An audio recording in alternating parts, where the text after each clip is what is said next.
Hi friends, good evening to all. எப்போ பார்த்தாலும் யாரை பார்த்தாலும் என் வீட்டிலலாம் உனக்கு என்ன, நீ வாஷிங் மிஷினில் தானே துவைக்கிற அப்படின்னு சிம்பிளாக சொல்லிட்டு போயிடுறாங்க. அந்த வாஷிங் மிஷினில் துவைக்கிறதுல எவ்வளோ கஷ்டம் இருக்குது தெரியுமா? அவ்வளோ அந்த சட்டையில் அம்புட்டு அழுக்கு இருக்கும், அதெல்லாம் தெரியாது.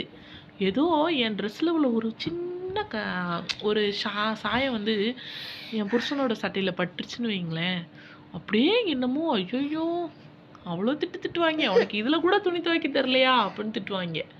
அப்புறம் இந்த பாருங்க, இது விட்டு ட்ரெஸ்ஸை தனியாக துவைக்கணுமா, இல்லைன்னா அதோட ஸ்மெல்ல. அப்புறம் வெள்ளை ட்ரெஸ்ஸெல்லாம் தனியாக துவைக்கணுமா தெரியுமாங்க? இதுக்கு மொத்தமாக கையிலே துவைச்சிட்டு போயிடலாங்க. ஒத்த வாஷிங் மிஷினை வாங்கி கொடுத்துட்டு 3 தடவை துணி துவைக்க சொல்லுவாங்க.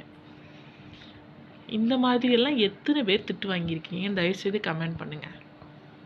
இல்ல பூ? கமெண்ட் பண்ணுங்க.